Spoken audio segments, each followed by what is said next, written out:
Hi Angels and Free Spirit, welcome to Reading by Lloyd's Tarot. Ayan, so, ayan, pasensya na po kung ngayon lang ako ulit gagawa ng videos dahil sobrang busy. Ayan, kasi marami pong nagpapagawa kaya sobrang busy po, okay? So, meron po tayong tatlong pagpipilian. So, pick a card to. A, B, C. Ayan, so mahala kayong mamili kung anong gusto ninyo. Ngayon, ang question is, ano yung nakita niya sa'yo na hindi niya nakita sa iba? So, alam mo na kung sino yung tinutukoy ko at ano yung tinutukoy ko. Okay? So, bago ang lahat, bago tayo mag-umpisa, doon po sa mga gustong magpa-reading, magpa-book o magpa-appointment ng reading, online lang po tayo. Wala po tayong walk-in at face-to-face. Pwede po video call, pero online tayo, ha? Online, ayan, video call, call, ayan, bahala kayo kung anong gusto nyo itawag doon. Basta online lang tayo. Wala pong walk-in,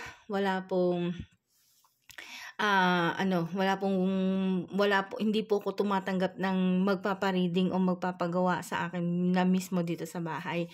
Pupunta, ganun. So, wala akong ganung service. Okay? Kasi lagi po akong wala dito, busy po ako, kasi marami po akong ginagawa. Ayan. Kaya hindi nyo ako madadatnan sa loob ng bahay.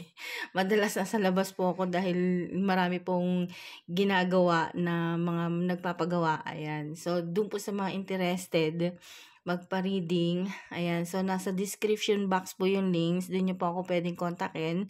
Sa Blue App, nandoon po yung page ko. Doon nyo po kayo message kasi magre-reply naman po ako sa inyo. Nandoon din po yung contact number ko. Pwede nyo po akong tawagan, i-text kung meron po kayong katanungan at kung interesado po kayo magpagawa ng kung ano-ano. Regarding sa rituals, ganyan. So, nandoon po sa box, yung description box, yung link, yung details, kung paano nyo po ako makokontak. Okay? So, meron po tayong tatlong pagpipilian. Bahala kayo kung ano yung gusto nyo piliin. Basta yung question natin is, ano yung nakita niya sa'yo na hindi niya nakita sa iba? Okay? So, kung isipin nyo maigi kung sino yung tao, yung person ninyo na gusto nyong alamin kung ano ba yung tingin niya sa'yo o na ano yung nakita niya sa'yo na hindi niya nakita sa iba but ikaw yung pinili, mga something ganun. Okay? So, meron tayong A, B, C. Ayan. So, start na tayo.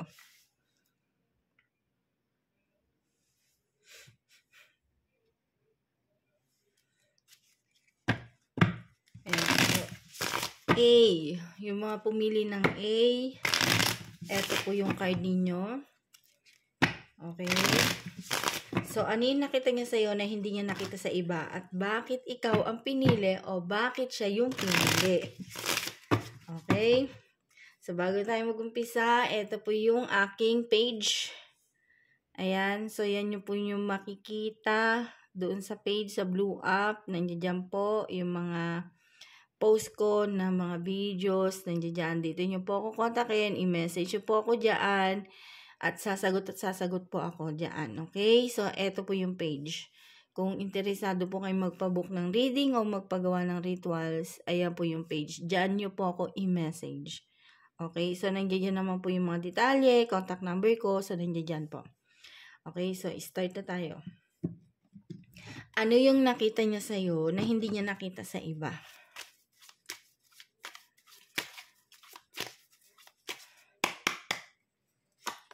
Ano yung nakita niya sa'yo na hindi niya nakita sa iba?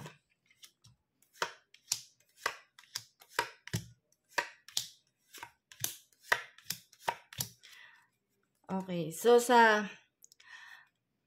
group 1, sa group A, ano yung nakita niya sa'yo na hindi niya nakita sa iba? Bakit ikaw yung pinili or bakit siya yung pinili? Mga something ganun. Okay, so yung unang-una na nakikita ko dito. Okay, so tingin niya sa'yo sa mga feminine, okay? Tingin niya sa'yo is malakas yung appeal mo. Okay, so maganda ka para sa kanya. Malakas yung appeal mo. Kumbaga, nagiinit. Yung hot ang dating mo sa kanya. Ganon. Hot yung dating mo sa kanya. So, yun yung nakikita niya sa'yo. Na compare sa iba, hindi yun ang nakikita niya. Kumbaga, nagkakagusto siya sa iba, pero hindi kasing, ang tawag dito, kasing impact ng hot, yung init mo, kumbaga yung attraction, yung feminine energy mo, hindi katulad ng iba, okay? So, sa situation niya, some of you, ayun, may censored dito na tag dito, na detalye. So, hindi ko alam kung paano ko siya i-explain, pero sana mag-gets ninyo ibig ko sabihin, okay? So, some of you, yung mga masculine ninyo, ibig sabihin yung mga person ninyo na lalaki, kayo mga feminine, some of you, hot ka sa higaan. Alam mo na. So, yun. Kumbaga, nag-iinit siya sa'yo. Makita ka lang niya, parang iba na yung niya, yung yung dugo niya, ganun, yung lukso ng dugo niya. So, ganun kainit ang dating mo sa kanya, okay? So, hindi kanya maikukumpara sa iba kasi meron kang something special. Kakaiba. Kumbaga, kakaiba ka sa iba. Ganon. So, meron kang specialties siguro na hindi niya nakikita sa mga naging ex niya or kung sino man yung naging karelasyon niya. Okay? Basta ikaw, iba yung dating mo sa kanya. Okay? So, sa challenges, maliban doon, mabait ka rin naman. Okay? Yun nga lang, ang ayaw niya sa'yo, may ayaw may negative. Ang ayaw niya sa'yo, masyado kang, ang tawag dito, mag-isip, may paranoid, paasa, ganon. Kumbaga yung undecisive sa lahat ng yung kumbaga hindi ka sigurado sa mga decision mo, ganon. So, hindi rin siya sigurado sa'yo. Kahit na nakita niya na yung hinahanap ng isang lalaki sa isang babae, hindi pa rin siya, sigurado sa'yo. Ganon yung nakikita ko sa kanya. Okay? So, matalas daw yung dila mo. Masyado kang straightforward magsalita, masakit magsalita, yun yung natatamaan siya, ganon. Kumbaga, natatamaan yung ego niya, ganon. Ang gusto niya sa babae is, bukod sa kagandahan, ang gusto niya sa ugali ng isang babae is yung pasensyosa. Okay? Yung hindi palalaban, mataas ang pride, ganon. Ayaw niya. Okay, so hindi siya kontento sa iyo. Okay, so hindi naman sa hindi siya kontento sa iyo. Ayaw niya lang ng ganun kasi napapraning daw siya. Sabi niya. Kumbaga, eto na humihiling na rin sa itaas na makahanap siya ng isang tao, isang babae, isang lalaki na swak doon sa taste niya. Ganun. Hindi lang sa higaan, ganon. Kumbaga hindi lang pang bed scene, kailangan yung total package. Yun yung hinahanap niya sa isang babae. Hindi man perfecto, pero yung hinahanap niya is all in one, ganon. Ganon yung nakikita niya sa'yo. At yun yung gusto niyang mangyari. At yun yung gusto niya sa buhay niya. Okay, so yun yung reading natin sa mga group A, okay? So, next is group B. Group B. Ano yung nakita niya sa'yo na hindi niya nakita sa iba? At ano yung dahilan ba't ikaw yung pinili o bakit siya yung pinili? So, ito yung answer o question dito sa mga group B. So, bago tayo mag-start, dun po sa mga interesado, magpa-book ng reading. So, ito po yung page ko sa Blue App. Hanapin nyo po ito sa Blue App. Okay? So, nandiyan po yung contact number ko. Kung saan nyo po ako pwedeng kontakin. Ayan. So, lahat po ng transaction natin is online. May video call, merong record, mga something ganyan. Wala lang po tayong walk-in. Okay? So, yung mga interesado po magpa-book ng reading o magpagawa ng kahit na anong ritual. Ito po yung page. Diyan nyo po ako kontakin. Kasi sasagot po ako dyan. Ayan. So, start na tayo. Ano yung nakita niya sa'yo na hindi niya nakita sa iba? At bakit siya yung pinili or bakit ikaw yung pinili? At hindi yung isa. Ganon. Okay? So, tingnan natin.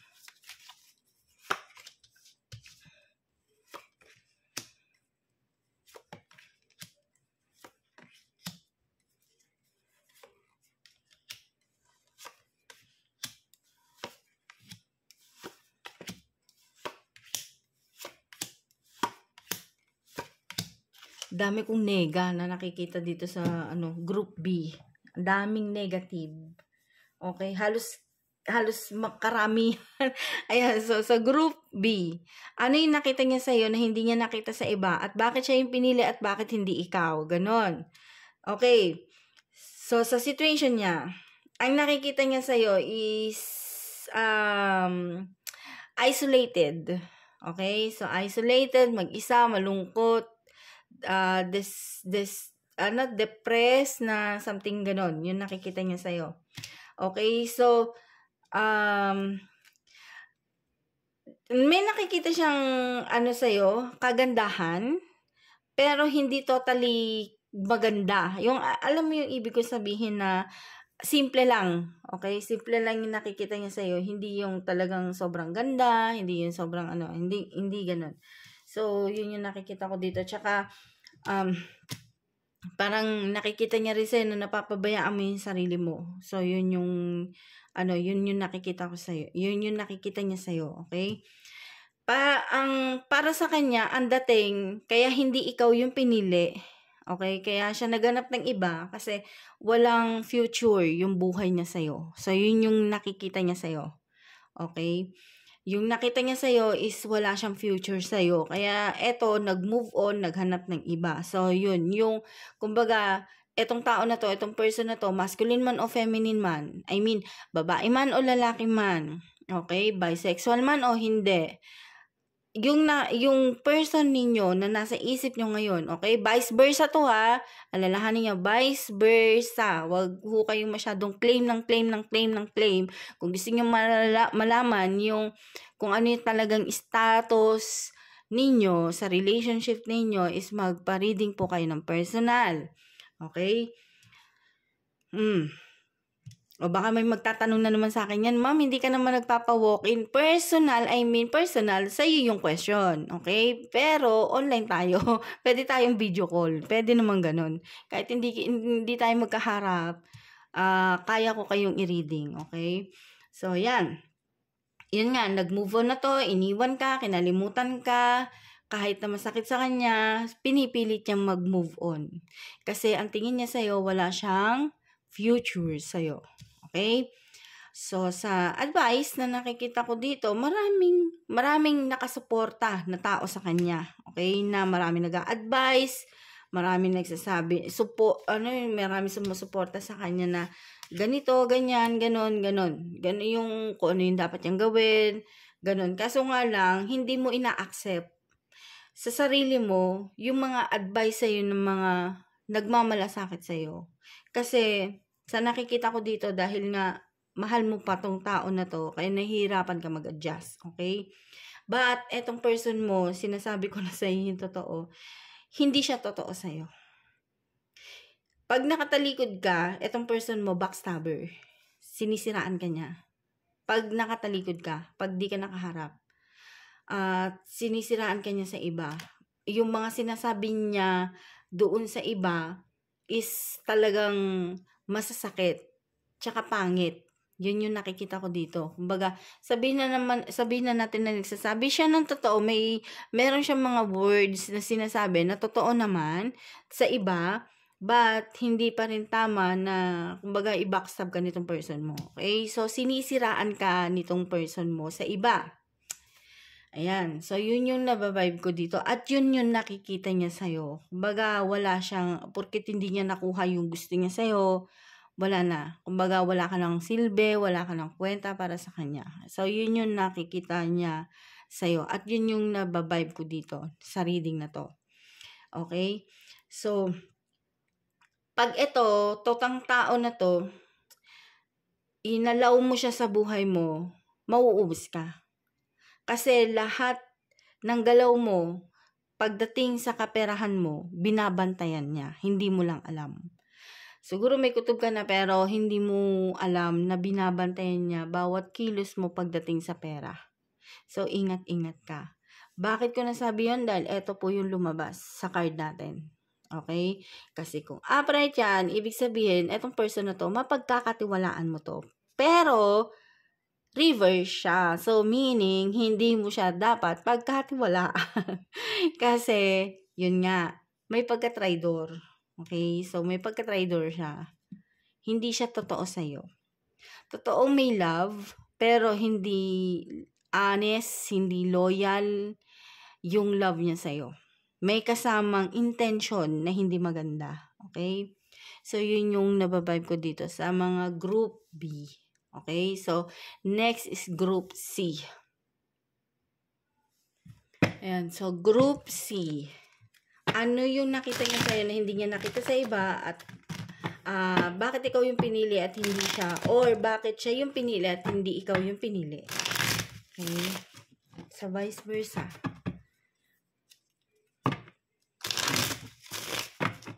Ayan. So, bago ang lahat, bago tayo mag-umpisa, sa mga interesado po na magpa-book ng reading, magpa-private reading, eto po yung page ko sa Blue App. Doon niyo po ako kontakin.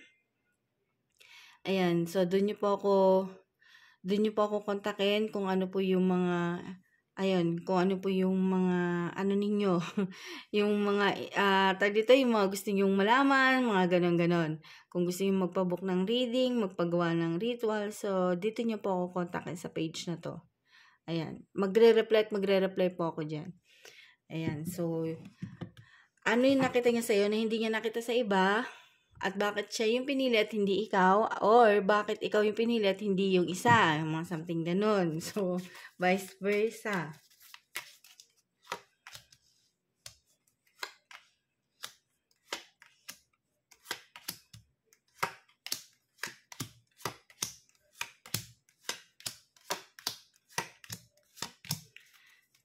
Ayan. So, ano yung nakita niya sa'yo? Poor. Hindi yung poor na mahirap, okay? Hindi yung poor na mahirap ka. Hindi ganun. Ang nakita niya sa'yo is, dito, alam mo yung bobo, tanga. Alam mo yung ganun. So, yun yung nakikita niya sa'yo. But some of you, kaya niya pinili yung isa dahil yung isa naman kasi is merong tinatagong kagandahan ng loob, ng ugali, ng talino, ng ganda. So, nasa kanya na.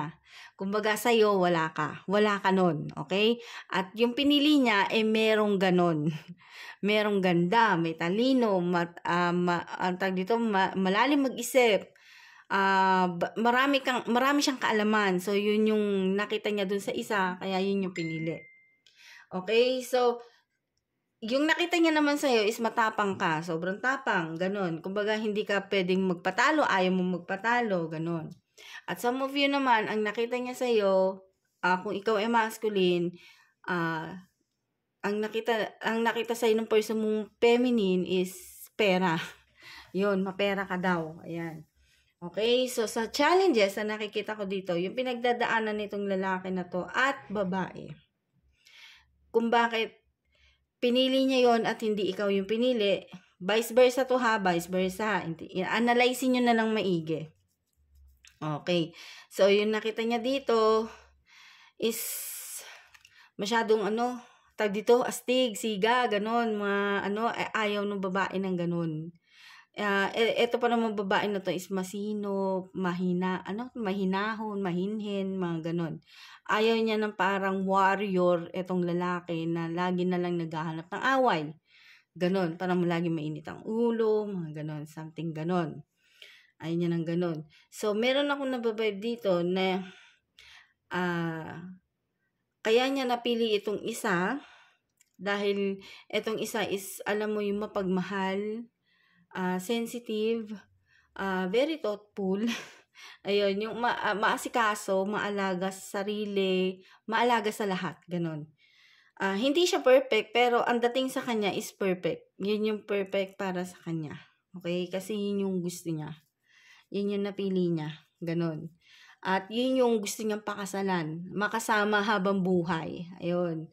So, yun yung nakikita ko dito na gusto niya mangyari. Unlike dito sa isa na ang tingin niya sa'yo parang kang tanga, parang bobo, walang kwenta, mga something ganon. Yun. So, alam mo na kung sino yung tinutukoy doon. Malamang alam mo kung alin yung position mo doon. Ayan. So, hindi ko na kailangan elaborate pang maigi. Basta alam mo na kung alin yung position mo dun. Kasi, tinutukoy niya dito yung ugali ng bawat isa, kung yung comparison nitong isa at nitong isa. Okay? So, yun yung nababibe ko dito. Bakit yun yung pinili niya at hindi ikaw? At ano yung nakita niya sa'yo at ano yung nakita niya sa isa na wala sa'yo.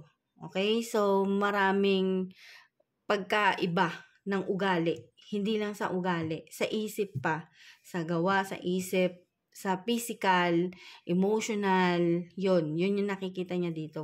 Malaki yung comparison ninyong dalawa. Magkalayo talaga kayo, magkaiba. Ganon. At yung gusto niya, nakita niya dito sa isa, kaya yun yung pinili niya. At ikaw, tinalikuran ka niya dahil hindi ikaw yung talagang gusto niya. Okay, so yun lang po. Maraming salamat. Thank you and see you in next vlog. Thank you, bye-bye and God bless.